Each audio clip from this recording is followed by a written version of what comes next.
This week on Hooligan Nation, should Bruce Kulick be in the Rock and Roll Hall of Fame? Should Paul Stanley be in the Songwriters Hall of Fame? Even for Bang Bang You, I'll shoot you with my love gun, baby. It's going to be one crazy, crazy episode. So stay tuned, because you got nothing to lose. I'm gonna bang, bang you. I'll shoot you with my love gun, baby. You wanted the best. Well, they retired. So you got two dudes in a garage. Talking KISS.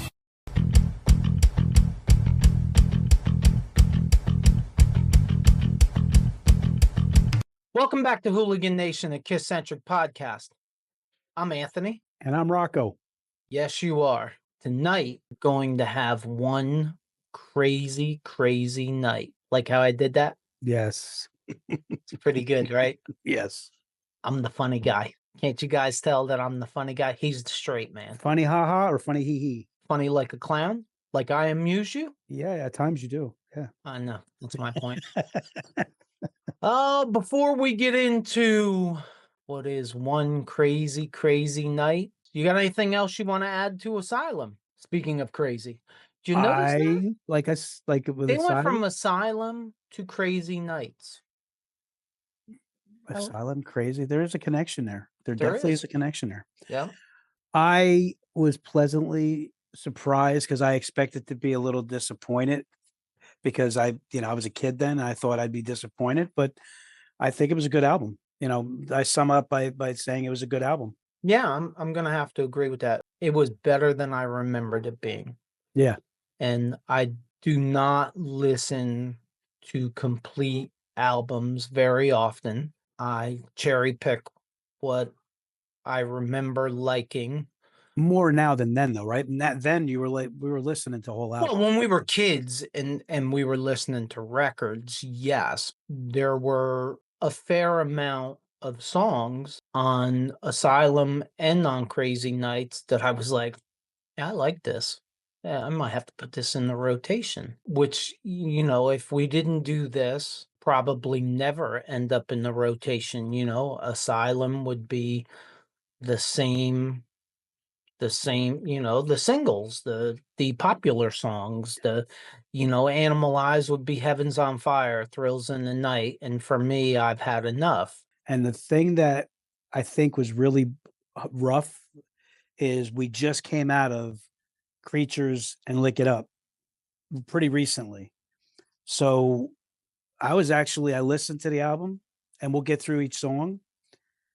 But I remembered thinking back that I really, really liked this album. And I got some problems with some songs on this album and it left me disappointed. But we'll get into it, but there's some disappointment in what I thought I was getting into with this album. I'm going to say something that I 100% know I'm going to get a little pushback on. And that is, after doing this, it has become very apparent to me, for me, that yes, the look very much changed. Creatures of the Night, they were still in makeup, and then Lick It Up was Street Kiss, and then Animalize wasn't Street Kiss, but it definitely wasn't Asylum Kiss. And then they jumped off the ledge for Asylum Kiss. But the music didn't change like that. Look, it's not, somebody made a comment. In the comment, it was, "Here comes the argument." And my response was, there's not going to be an argument. Like, that's not what we do here. And what it was I said that Creatures of the Night, Lick It Up, and Animalize are kind of together. And this person's take was that you can't put Animalize with Creatures of the Night and Lick It Up. That's their personal opinion. He's neither right nor wrong, and the same would go for me. I put Animalize together with Creatures of the Night and Lick It Up. to my ears, they sound similar. Not alike, definitely not the same. I think we'll both agree Creatures of the Night is here, Lick It Up is here, and Animalize is here. In that order. For me. Those three. Yeah.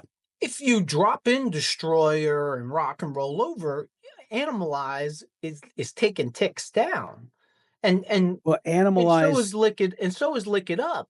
Animalize biggest, don't lose your thought, but one of the biggest things that really helped Animalize's album is Heaven's on Fire. That song was such a foundation for that album. It really, I feel like it wasn't my favorite on the album, but that song itself was such a strong song for that time and for that album.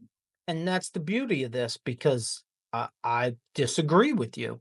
For me, I've Had Enough is the number one song. I like the song a lot. And Heaven's on Fire is probably number two. And that's that's why we do this. Well, Number one. I told you, my favorite song on the album's the one that I get the most pushback on is Thrills in the Night. Right. But that's why we do this. Right. Is everybody's got a different opinion, and it all comes back to the same thing. We're all part of one KISS family. That does not mean that we all have to wear the same haircuts, the same shirts, eat the same food. That's not what this is about. This is about, hey, y'all can have the broccoli. I don't want broccoli. if you don't think that Animalize belongs with Lick It Up and Creatures of the Night, quite literally, good for you. It doesn't make you less of a person to me. I would hope that I'm not lesser of a person to you, because I do think that. But as usual, we're way in the weeds. My point is, although their looks drastically changed, and I'm not going to sit here and say that starting with Asylum, there wasn't somebody manually polishing all of these songs and making them sound like 1986, 87, 88, because that was happening. I mean, we're going to talk in a few minutes about Crazy Nights. They went out and got Ron Nevison to produce this record. Look, Ron Nevison was the power pop, glam metal, pop metal, whatever you want to call it. He was one of the masters of this. So they were going for that over polished sound. But underneath all of that polishing, underneath all the keyboards, it's still a KISS song. I still hear a KISS song. And I like some of these over-polished, overproduced keyboard KISS songs. Some of them I like, some of them I say, there's a little too much keyboard in this for me. But they're just different flavors of the same thing to me. Now, when it comes to what they look like, then that's a different story. That doesn't bother me as much. No, but it's not that it bothers you, because I know it doesn't bother you, because it creates jokes in my head for me. Like I'm serious, to look at an Asylum music video and take one look at Gene Simmons, it just makes my day. Here's a 6'2" tranny. It makes my day. It entertains me. Well, how do you go from the God of Thunder and try to find an identity after that? But I know we kill this fact, but that is part of the history. That is part of why we're not the only KISS podcast out there, and we damn well shouldn't be. I don't know what the count is, but there's a lot of KISS podcasts. And we're all doing relatively the same thing. We're all just doing it a little differently. And what we all have that makes us hopefully all entertaining is we all have different opinions. And for me, while doing this, and I don't think I thought this before we started doing this, but while doing this, I looked at Asylum, And then I removed myself and I listened to Asylum. And yes, it's a little more polished. Yes, it is a little more pop. But it does not, the music doesn't fit the look. If you were to look at them, you would say, holy shit, it's Poison on steroids. But that's not what the music sounds like to me. And I like Poison, but I like Poison for being Poison. And you know, everybody, not everybody, but a lot of people say, "Oh, they were trying to sound like Bon Jovi." Absolutely. They were trying to sound like Bon Jovi, but if you go back to 1986, 1987, Bon Jovi was not wearing these bright, shiny, glittery clothes and a face full of mascara and rouge and eyeliner and all that. They weren't. Go. I mean, I challenge the Hooligan Nation.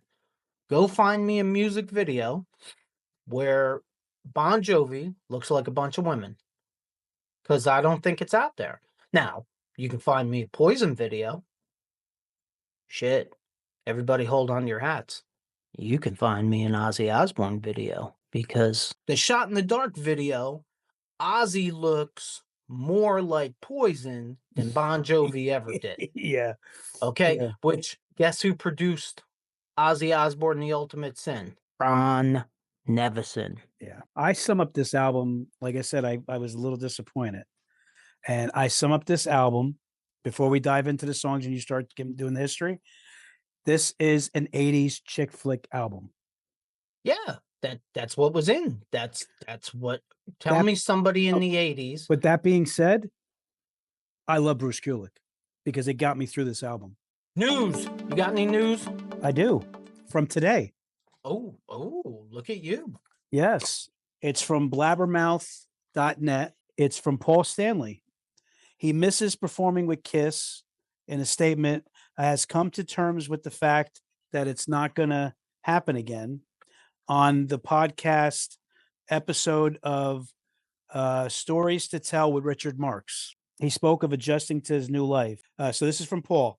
There are people who are touring constantly because they're empty and because they need an audience positive response. Years ago, for me, probably decades ago, there may have been the case. At this point, it's been incredibly gratifying.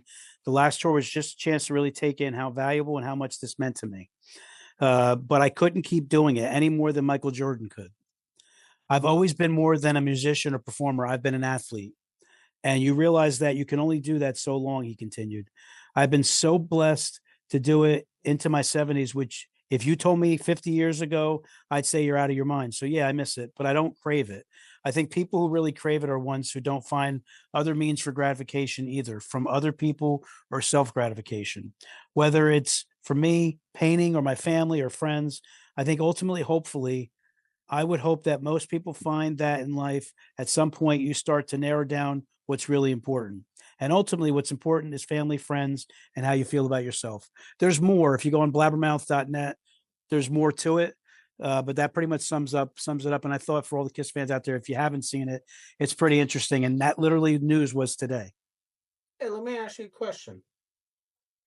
I think that's a backhanded comment about Gene. Absolutely. Not even a doubt in my mind. Because that's how I took it. 100%. The I say backhanded 100% off, but comment yeah. about Gene. Yeah. Probably, I mean, it's probably unneeded. It's jealousy also because Gene can keep on doing it and Paul can't sing no more. So my news is going to be from who is quickly becoming, in my opinion, a legend in the KISS world. Frankenstein has done it again. Ken Nardi of the Frankenstein YouTube channel is just a complete musical genius. He has not only redone music from The Elder, but he has greatly expanded and improved it. He has turned it into a true concept album. If and when you check this out, make sure you go in the show notes and download the PDF file that tells the story. Yes, the story. It's incredible work by Ken, so The Hooligan Nation would like to congratulate you on some of the most amazing. I thought you killed it for Hotter Than Hell. And thank you for producing Hotter Than Hell better than Kenny Kerner, Richie Wise, and Kiss could. But he has literally made music from the Elder. As far as I'm concerned, it is possible to make it a movie now. It's possible to listen to it and actually enjoy it, because I haven't put it down in like 4 days Wow. because I just keep listening to it. So that is Ken Nardi, the YouTube channel for the 4 people that are Kiss fans that don't know about Ken Nardi at this point. His YouTube channel is Frank Ken Stein, and it is most definitely a incredible listen. But you need to block out 2 hours, especially for his deluxe version, which he goes out of this world. Nowhere to Run is on there. He just goes crazy. He's got a version that is just redoing The Elder, and then he's got his own, I would call it, theatrical version that he just goes buck wild, and it's amazing to me. Hmm. So that's that. And the only thing I have other than that is I just want to let all the Hooligan Nation people know our friend John Carter, who was on our Animalize episode with us, he's launched his own podcast. It is Larger Than Life Media, and it can be found on all the podcast platforms. So check out John Carter, music we're listening to. Yes, it's not new music. I stumbled across it. It's an Iron Maiden thing that was out in 2005. It's called Numbers from the Beast, and I stumbled on it because I was listening to Bob Kulick stuff, and Bob Kulick does a lot of work on that. It's like a lot of famous people. Dee Snider does vocals on Wasted Years. Wow, really? Yeah, it's good. Chris Jericho does The Evil That Men Do. He's the vocals on that. And Paul Gilbert, guitarist Paul Gilbert, Bob Kulick are on that song. And 2 Minutes to Midnight, Joe Lynn Turner does Oh, yeah, does the vocals for that, and Bob Kulick does a lot of guitaring on that too. So definitely check it out. It's Numbers from the Beast. It was out in 2005. I'd never listened to it, and I stumbled on it because I was looking for Bob Kulick stuff. I gotta check that out. And my music we're listening to, I'm a retread. I'm listening to music from The Elder redo by Ken Nardi. It's that good. It's that good that I put it in both the news and the music we're listening to because I think it's that good. You ready to get into Crazy Nights? Crazy Nights was released September 21st, 1987. Was recorded at Can-Am Recorders, One on One, and Rumbo Recorders.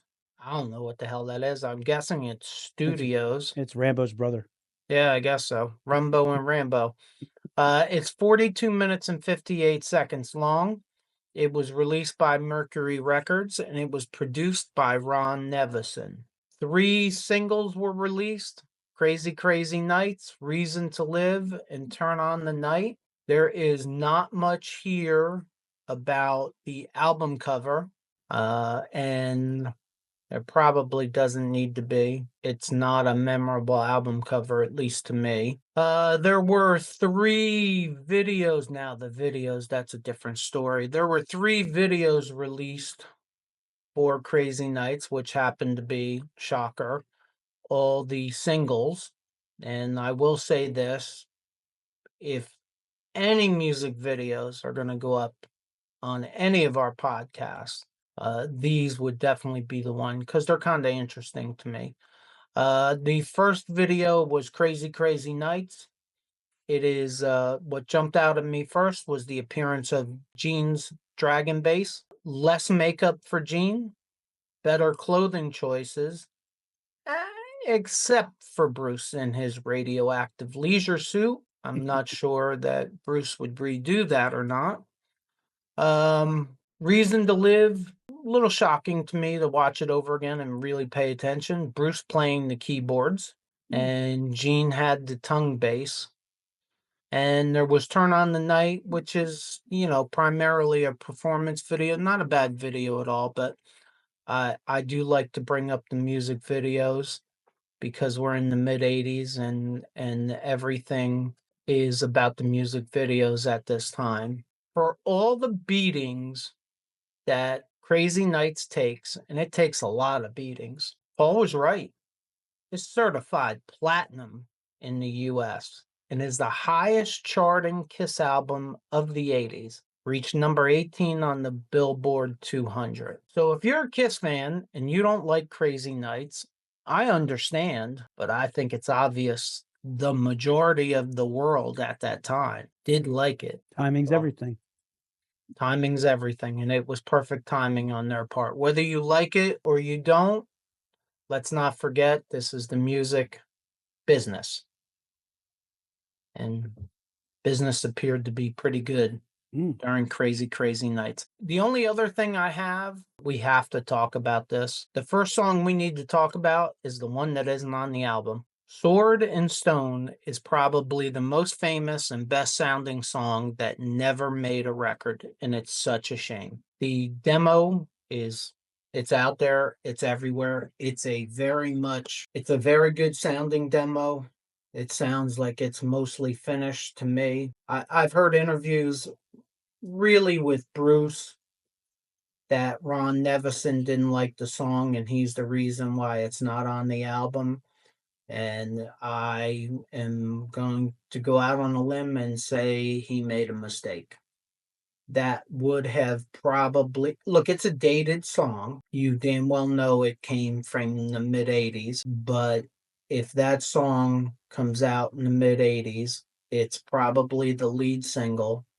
It's probably the lead video. Hey, let me ask you a question. What do you got? Do you YouTube? I'm always on YouTube. When you YouTube, how do you support the YouTubers that you like? If I find something I dig, I subscribe to it and I hit like right away. That's a great idea. I'm sure the creators appreciate your support. I would think so. You think maybe now's a good time to ask everyone in the audience to support us? Absolutely. To everyone in the audience, please subscribe to our little channel. And while you're there, hit the like button. We're enjoying what we're doing and we want to continue to grow the hooligan community. We appreciate all your support. Absolutely. Let's hit the songs. All righty. Curly. All right. So the first one is the name of the title of the album, Crazy Nights. Paul and Adam Mitchell do the writing. Paul does the vocals. Remember, Adam Mitchell is a Scottish songwriter, worked with KISS on Killers, Creatures of the Night, Crazy Nights, and Hot in the Shade. Very popsy guitar riff to start out into Paul's vocal. It's anthem time. Great lyrics. I love the lyric. One of my favorite lines in any KISS song is "Life is a radio, turn it to 10." I love that line. There's a whammy solo that's super cool and melodic. The whammy bar solo flows into super cool melodic solo. And I've always loved the chorus. I like the song an awful lot. First and foremost, before I even get into this, let me say this right now, so maybe I don't have to repeat myself 100 times. Bruce Kulick showed his amazingness on this record.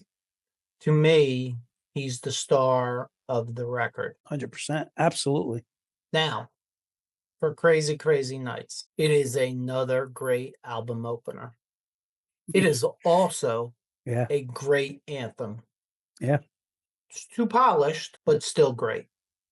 And has passed the test of time and was still being played live as of the end of the road tour, which to me says a lot. When you're a band like KISS and you have the songs that they have, just the sheer amount of songs, when a song that's 30 years old from a record that a lot of people say they hate is still in the set list, I think it's a better song live because it's a little more unpolished live. But I liked the song. I liked the music video at the time. The other thing too is if you're a person that does not like the song Crazy Night, you're still not getting it out of your head. Kiss has a habit of doing that to me anyway. Next, I'll Fight Hell to Hold You. Paul does the vocals. Paul, Bruce, and Adam Mitchell again does the writing. Very very cool guitar work early in the song. Sounds like a song that would be in a 80s chick flick.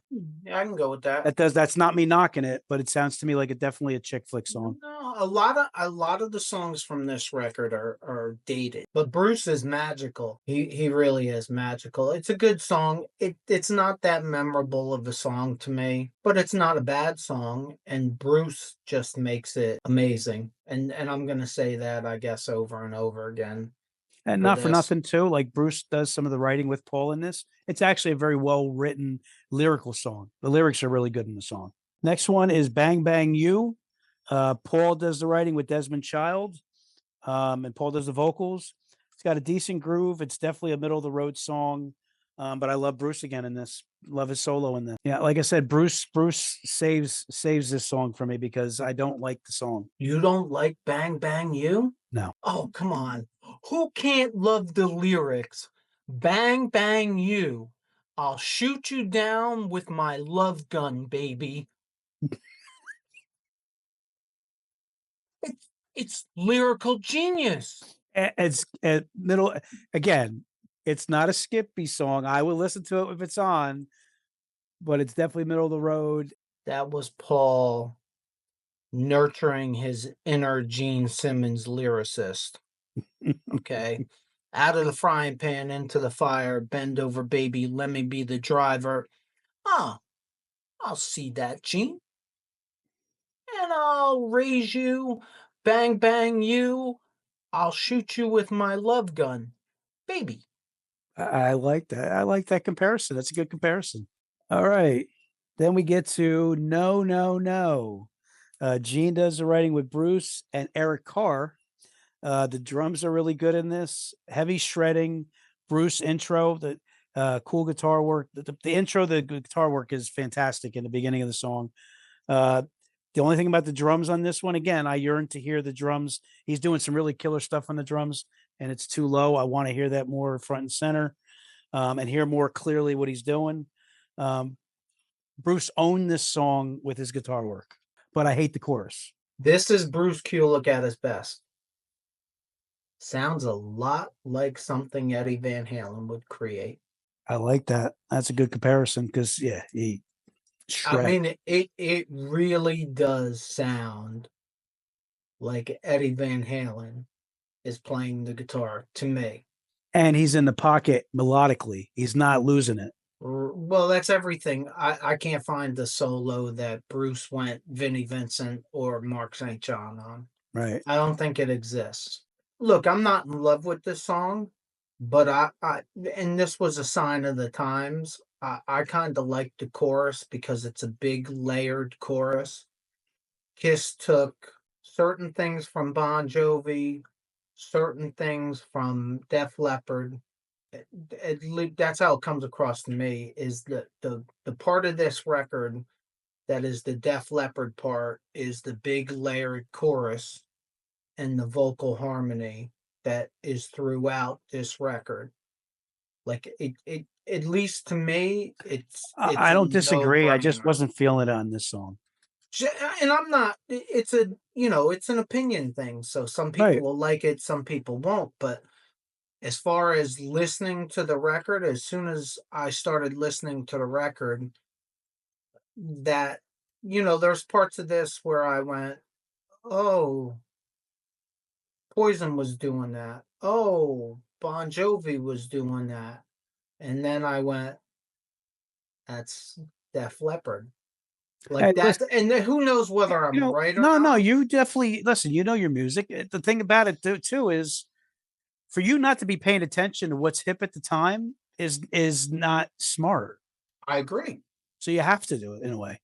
I agree. They did the best version of a mid-80s Kiss record that they could do. Look, I know it's not my favorite record, but it's not as bad as people like to say it is. I know like the take I just had, it may sound a little hypocritical, but coming off to me, coming off of Creatures review that we did and Lick It Up, and then going to like Asylum, I like, and then going to this, coming off of those, I yearned for the edge, and it kind of like made me a little disappointed. Doesn't mean I don't, you know what I mean? Like it lost a little bit because those albums were so meaningful to me. All right, we're gonna get to my favorite song on the album, Hell or High Water. Really? Gene does the vocals. Yeah, Gene and Bruce wrote this song. I love Gene's vocal in this and the vocal harmonies. I really dig the chorus, and the bridge is really cool. It's a very well put together song. And again, Bruce goes off. Again, there's short solos in this song, and but I like the short solos that he places down in this album. I mean, on that song. Look, I don't think this is a bad song. It's just not a memorable song for me. It's impressive. The song is impressive for the fact that it's during a time Gene's checked out. And compared to a lot of the other songs that came out of Gene during this period. I really feel that on Animalize, I really feel the checked out part, but on this song, I don't feel it. I definitely don't get that vibe on this for me. And I don't get that vibe either, which is why it's not a bad song. Like, I'm not gonna put this up against War Machine or God of Thunder. Oh no, I'm not saying that. But it for this era of Gene Simmons, it's not a bad song. And then that will bring you to My Way. Paul does the vocals. Paul Desmond-Child and Bruce Turgeon does the writing. Bruce Turgeon is an American guitarist, vocalist, songwriter, and producer. I'm not feeling it. Bruce has a cool solo in it. Very, very heavy keyboards. This is one of my Arrow Down songs. Look, there's too many keyboards in this song for me, but I've always liked this song. And part of this is because I think Paul is in his happy place preaching. I don't hate it. It's just it's definitely not one of my favorites. And then brings you to side two, the seventh song, When Your Walls Come Down. Paul does the vocals, and Paul writes it with Adam Mitchell and Bruce on that. It's got a decent groove. Overall, I'm not really digging this song that much. It feels jumbled. I don't like the chorus. It just not really digging that song too much. Oh, here you go. Are you ready, Hooligan Nation? Liar, liar, when your pants are on fire. He lost me right there. Who? Paul Stanley. The first words to that song are liar, liar, when your pants are on fire. I shit you not. I didn't even hear that part. I didn't even notice that part. Oh, yeah, they lost me right there. I do like the chorus and the guitars, but it feels rushed. It doesn't feel polished. Like it polished feels album. Rushed. Weren't we talking a couple episodes ago? It's not like you say polished for this album. That song is not. But weren't we talking about? I think it was during Animalize. We were talking about Gene sitting there with the phrase book. Come on, liar, liar, when your pants are on fire. That's definitely one of those. That's definitely one of those. Come on. You couldn't come up with anything better than liar, liar, when your pants are on fire. They lost me right then. And I remember first listening to this and hearing liar, liar, when your pants are on fire and moving the needle on the record. I'll go even one better. I bet you this is a song that Paul won't take credit for. Oh God, I hope, or he'll say that liar, liar, when your pants are on fire is that was Gene's. That was Gene's. He borrowed it from him. Yep. All right, the next one is Reason to Live. Paul and Desmond-Child did the writing on this. This is definitely a Desmond-Child type song. It's back to the chick, romantic flick type of song. Good vocal harmonies, good chorus. I actually love the song. I do like the song. I love the chorus. The chorus really hits me. Yeah, it's a quintessential mid-'80s power ballad. Yeah. I like it. Yeah, It and you said something really key there, power ballad. That was the power ballad era right then and there. That absolutely, little clip right there in time, absolutely. absolutely. You create a record that you have your first single, which has got to be a rocker, Crazy Crazy Nights, anthemic rocker, and then you follow that up with the power ballad. Everybody was doing it. Literally everybody was Yeah, doing it. it's true. Everybody had that one. The only thing that I can say negatively about it is it does sound kind of dated to me, but Mm. it's still a good power ballad. You You know what? just Paul's voice is very like is really good on that. I really like his voice on the solo on the chorus. Good Girl Gone Bad. I like the vibe of this tone. I love the chorus. I like the guitar rhythm throughout the song. Uh, Gene Davitt, Sigerson, and Peter Diggins do the writing with Gene. And Davitt Sigerson is American retired record producer, executive producer, singer, and songwriter. And Peter Diggins is a songwriting partner to Davitt Sigerson. can you say that fast 3 times in reverse? No, I was actually trying to get through that name pretty quick so that if it sounded crazy, it wouldn't hit me for it. Yeah. Look, first and foremost, Bruce again. Secondly, yes, I like Gene's vocals on this song. And third, I would call this a very underrated Gene sung song. It's a I, good song. I'll second that motion. Ah, passed. This is I this is gotta def- get myself a judge's hammer. I'm going to give you another Bruce reference here. This was definitely Hold My Beer. If you didn't know me on the last album, you definitely know me after this album. Oh yeah. Yeah. It's funny. I don't know how everybody else was, but when I was a kid, I wasn't comparing Bruce to Vinny to Mark to Ace. Neither was I. I wasn't doing any of that. My 50-year-old ears listen differently than my 15-year-old years. And every time we put on a Bruce album, I'm just blown away at how good he was, how melodic he was, how tasteful he was. I know I keep saying this, it annoys me, but it's so the truth for me. Bruce was the glue that held KISS together at this time. He was the monkey in the middle, it's known. He was the perfect employee. Shit, he's still the perfect employee, and He he's not is. employed by KISS. I I I don't even need to know or meet Bruce Kulick to know. I challenge anyone to find someone that doesn't like Bruce Kulick. You know what? He doesn't have to sweat that stuff either because he's probably one of the most loved Kiss members of all time. Yeah, he's moving up my list.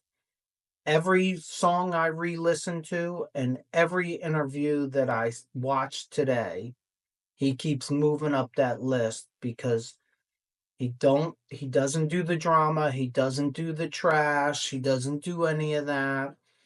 And he produced really, really good guitar sounds in a time when that really wasn't that important. It was important how fast you went. And if you re-listen to this record, oh, he goes fast in some spots. But he doesn't lose the melody when he does it. It's He knows to stay tasteful. in the pocket. Yep. The other thing I want to say this out to the hooligans here. And you said something about Mark St. John, I think, on the last episode. And I'm gonna make a statement to the hooligans out there. The Rock and Roll Hall of Fame. More and more, it's making me more and more angry that all the members, other than the ghost ones, are not in the Rock and Roll Hall of Fame for their history, because you can't write Kiss's story without the little bit of flavor that Mark St. John did. You can't write Kiss's story without Vinnie Vincent's input. and Bruce Kulick and Eric Singer for that matter. Like, to me, this is triggering that stuff, that mindset in me. The more we do this, the more I feel like the whole Rock and Roll of Fame pisses me off even more. It is goddamn disgusting and a travesty that Bruce Kulick is not going to make the Rock and Roll Hall of Fame because of his total body of work. But the 12 or so years that he spent in KISS, he was absolutely amazing. And this popularity bullshit with the Rock and Roll Hall of Fame has to go away. It's disgusting. And it says a lot about the Rock and Roll Hall of Fame to me. Next song, let's get off of it because I'm going to start the rant. I'm just going to sum it up by Hooligans. Put your input in there. We definitely want to hear from you. All right. So the next song, there is no way that anybody that watches or listens to this podcast is going to argue. I would not believe it that anybody would argue that Bruce Kulick and Eric Carr did not belong in the Rock and Roll Hall of Fame. I would put Bruce Kulick's playing and songwriting on the albums that he was on. I would put them up against any lead guitar player in the world. Randy Rhoads, Eddie Van Halen, Ace Frehley, Zakk Wylde, Tom Morello. I would put him against anybody, and he's in that conversation. Look, is he better than Eddie Van Halen? Probably not. Is he in the conversation? The thing with Eddie Van Halen is Eddie Van Halen was an innovator and people borrowed from him. So like that's one thing that it's hard to dispute Eddie Van Halen, but he's definitely in the realm. He's definitely in the realm. He never got the love to that level, and he deserved to be in the conversation. Well, he's 72 goddamn years old. Maybe it's time somebody did give him some recognition for what he did when he was in KISS. That shit is disgusting to me, and it gets worse and worse every time we review a record that Bruce Kulick is on, that this guy gets looked at least in my opinion. The Rock and Roll Hall of Fame looks at him like, he was a janitor while they were making these records. No, I think he was the glue. He was the backbone. Look, he wasn't Paul, but I think it was Paul, and then it was Bruce. And we're talking about upwards of 12 years, dude. Like, it's not right. Next song is Turn on the Night. Paul does the vocals. Oh, great. I love this song. Paul does the writing with Diane Warren. Everybody knows who Diane Warren is. She's an American songwriter. She won 3 consecutive Billboard Music Awards for Songwriter of the Year from 1997 to 1999. It's back to the 80s chick flick again. A very well produced song and good vocal harmonies. I like the tune a lot. Yeah, it's one of my favorites on this record. It's got a lot of keyboards and it's a chick flick. It's a chick flick. Yeah, but it's hooky and it's addictive. And I used to like to play hooky. Yeah, I think, well, that's good. Me too. That's why we're doing a podcast in our 50s. And we're not self-made millionaires, I guess. This is true. Shit's costing money, not making money. But hey, next, we're going to round it up with the absolute worst song on the album. Thief in the Night. Gene does the vocals. Gene does the writing with Mitch Weissman. Mitch Weissman played the role of Paul McCartney in Beatlemania. I like the guitar rhythm and sound of the chorus. There's a few awkward pauses in the song. I dig the solos, of course. It could have been better. The song actually had possibilities, but I feel like it's a very, very, very, very, very, very, very, very disorganized song. So what you're saying is the song was disorganized? I think so, yes. Reminds me of the Rock and Roll Hall of Fame. Disorganized, yes. Thief in the Night. Yeah. I like the chorus, I but put not on there much, the chorus isn't bad. but not much else. It's Yep. just a forgettable song to me. All right. On that note, stage show. I don't have much to say about the stage show. Another huge KISS sign. The back of the stage is a huge ramp.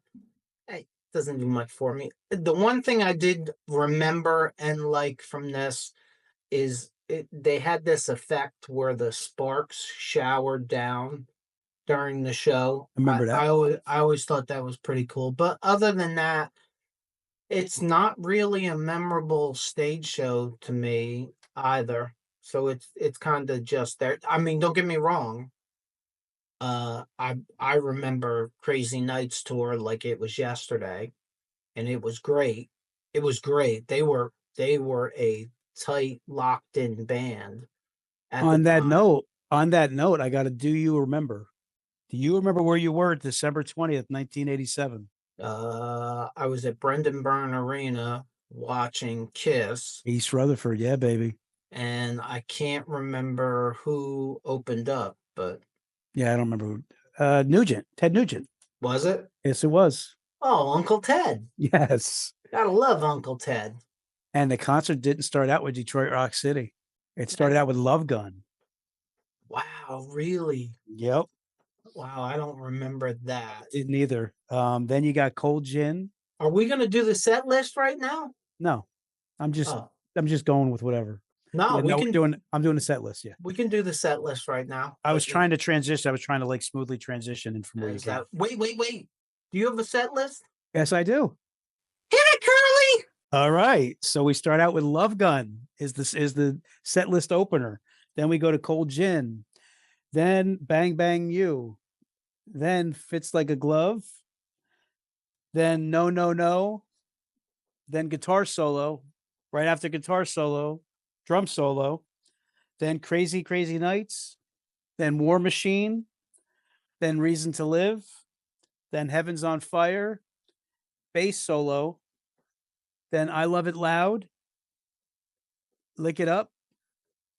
Rock and Roll All Night. And then the encore. Tears Are Falling. White Christmas. And Detroit Rock City rounds it out. I guess it isn't a terrible set list. I would have I don't like the order, to be honest with you, but I don't think we cared at the time.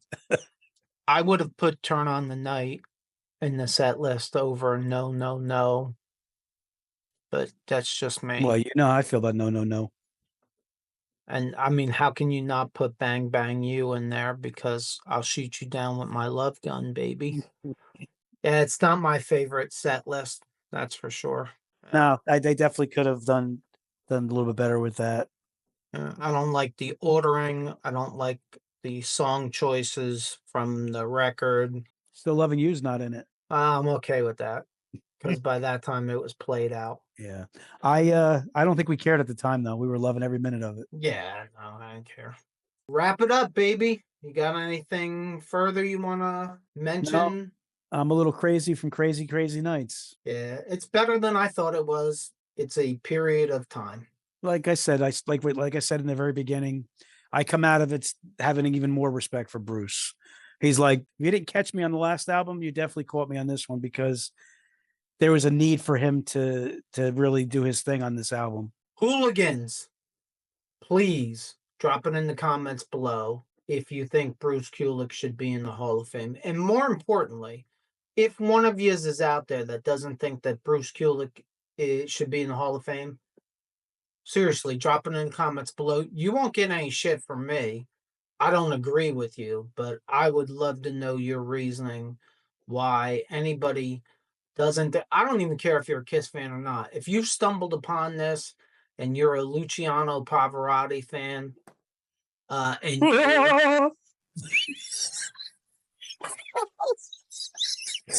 Was that my silent voice or did that come out? just not sure what to do with that. Oh. It isn't often that I get speechless. Oh. Well, let's wrap it up. If you stumbled across us and you're a Madonna fan, no, you're not going to start singing like a virgin. No, I can't do like a version. Uh-huh. Now that would have made the trailer. Seriously, Oh my God. look, I'm more interested in the one person that might be out there in the world that doesn't think that Bruce Kulick is awesomely awesome and doesn't belong in the Rock and Roll Hall of Fame with the rest of the original members of KISS. All right, you got anything else? No, I think we covered just about everything. Cool, yo. So check it out, Hooligan Nation. If you like this episode and you are on our YouTube channel, check out one of these episodes right here. And if you haven't, please hit the subscribe button. We'd really appreciate it. Definitely hit that like button. If you like this episode and you are on our YouTube channel, check out one of these episodes right here. And if you haven't yet, please hit the subscribe button. Please hit the like button and drop a comment below. And don't forget. Don't ever forget. And if you do forget, I may shoot you with my love gun, baby. If it's too loud, you're too old. Peace out, Hooligan Nation.